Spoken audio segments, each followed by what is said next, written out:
Hello and welcome to another video from My Random Hobbies, and today we're going to be looking at a modern day Beano. So this is literally this week's edition, and comparing it to one from back in 1986. Having a look at the differences, price, stories, etc. So stay with us and enjoy.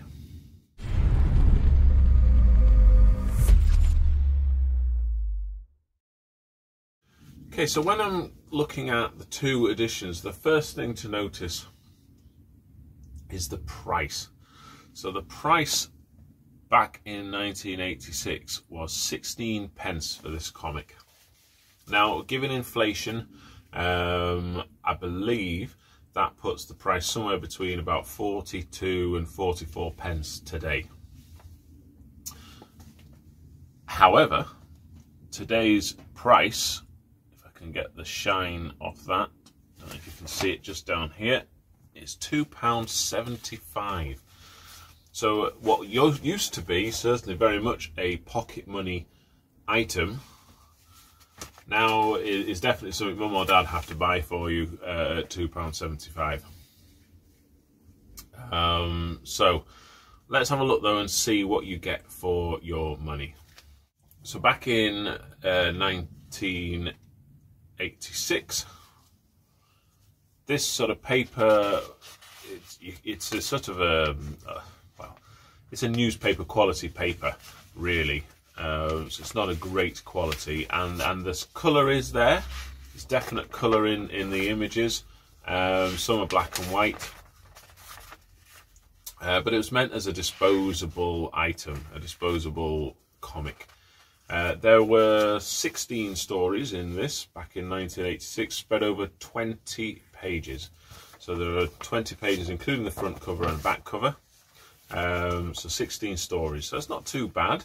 And the other pages are taken up with things like the joke section and news, letters into the comic, and how to join the fan club that they had, the Menace fan club. Now, if we go to the modern day version, it's very much a glossy paper. You can see the shine on it. It's definitely got a nice sheen to it. So the paper quality is a lot better. It's much better, and it's full colour. Every single item in here is full colour. And again, there are puzzles on the sort of pages that aren't used for stories. There's competitions. How to order sort of personalised things. There doesn't appear to be a club anymore that I could see as I was looking around, flicking through this.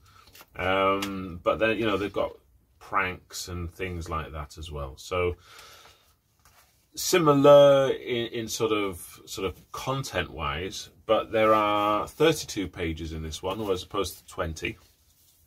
And actually only 17 stories, so only one more story in the 32 pages, and you can see the rest of it then is advertising and jokes and pranks and other bits and pieces that they want to fill it with.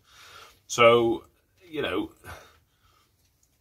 page for page, I suppose it's better quality paper, but certainly probably not worth the £2.75 if you're thinking inflation, direct inflation. However, I understand the price to a point, because less and less people are reading, so probably less and less of these are being made and bought.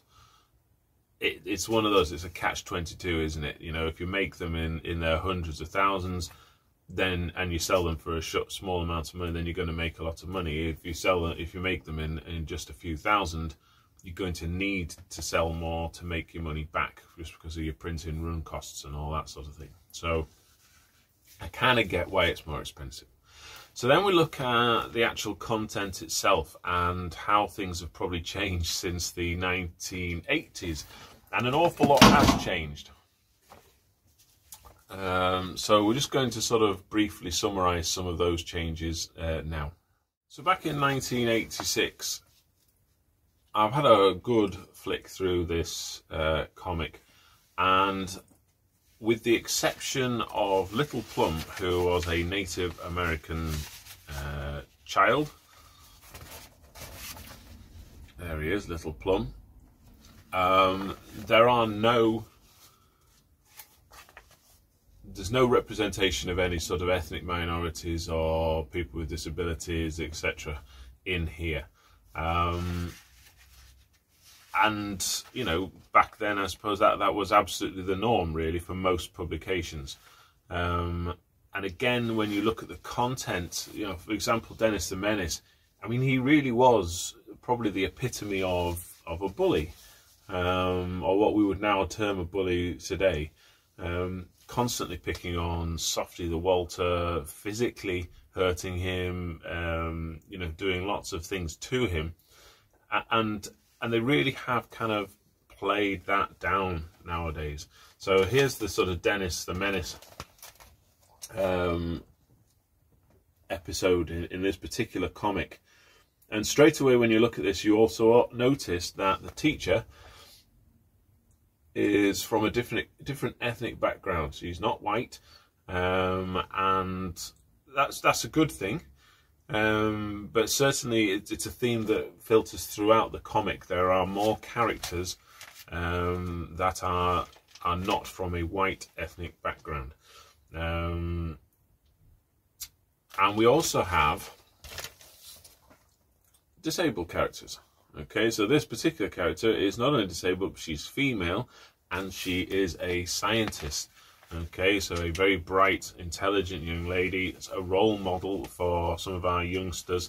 And again, the way they've adapted some of the stories, that's the sort of overall message that they're trying to get across, I guess, is this sort of equality and the fact that everyone is sort of equal. We even introduced a head teacher to the school and the Bash Street Kids, who is a woman.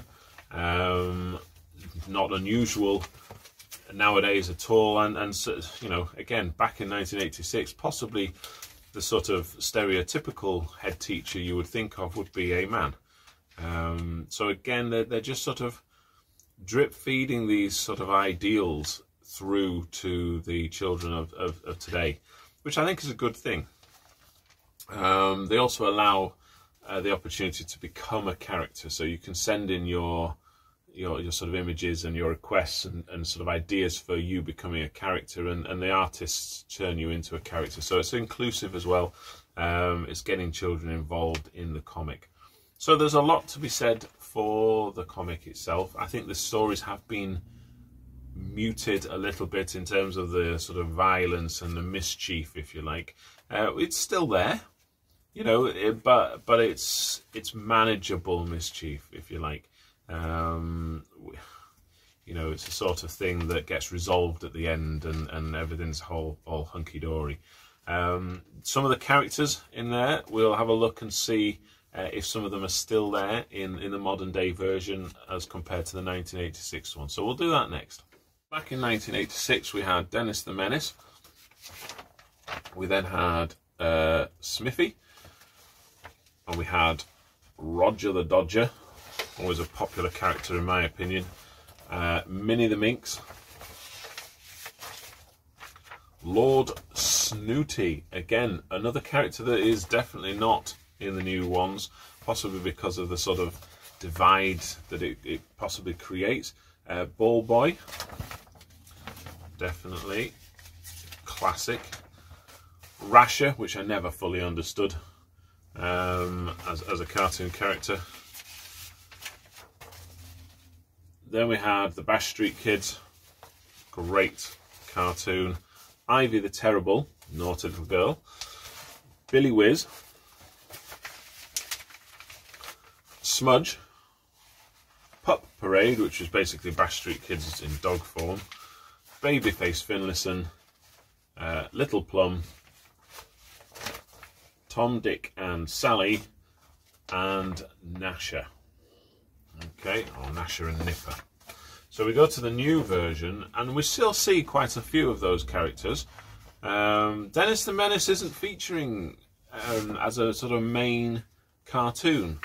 So the first one we've got is actually a reader rather, sending in their sort of cartoon ideas and being turned into a cartoon. Then we've got Minnie the Minx, and Minnie the Minx gets a lot of pages.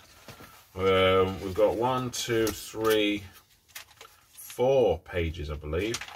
for Minimum Inc. So 4 pages for that story. Then we've got some jokes. Then we've got Betty the Yeti. Okay, not seen that one. Then the Bash Street Kids are back. Okay, they're definitely still there. Then we've got Calamity James. He was a classic back in the day as well. He wasn't in that particular comic that I've just shown you, but he did feature. Billy Whiz, still there. And Banana Man alongside him in that particular version. Roger the Dodger, still there. Good to see him. Dennis is there then, and he's got a couple of pages to himself, but again, he's not quite doing the same sorts of things as he used to. Ruby's scientist, Screw Top Science. Then we've got, so that's a new one, Nasher and Nipper again, so they're still in it. Got their own section.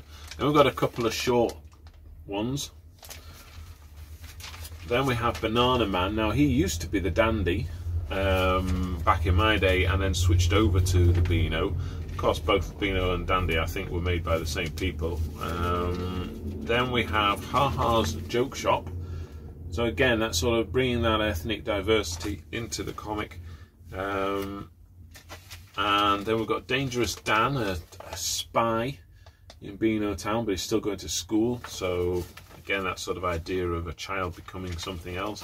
And then the Numbskulls, which were in the Beano back then, and they didn't feature in every episode, in every comic, but they were there. And then on the back page, as I said, there's another chance for a reader to become a cartoon character. So some of the classics are still in there. They've taken some out, and I can understand why some of them have been taken out, because of the way society is now, and you know, some of them will be probably divisive nowadays. So I get that. I understand why they need to change. So, is £2.75 a good price for a comic like this? I suppose nowadays it's the price of a cup of coffee. But is it something that is pocket money item that children are going to want to read all of the time, in each week on week? I don't know. I mean, yes, there are people that do. It's probably not as popular, which is probably why the price is a little bit higher, because you're not going to produce them in the same quantities, therefore the profit margin needs to be raised. But it's still a good read for children, I believe. Doesn't, in my opinion, match the old 1986-87 versions, but that's my memories from my childhood. I'm sure there are plenty of memories being made with this version today. So there we go, that's my review of the Beano from today as opposed to in the 80s. Hope you enjoyed that. Please like, comment and subscribe, and we'll see you again soon for another video. Take care for now. Bye bye.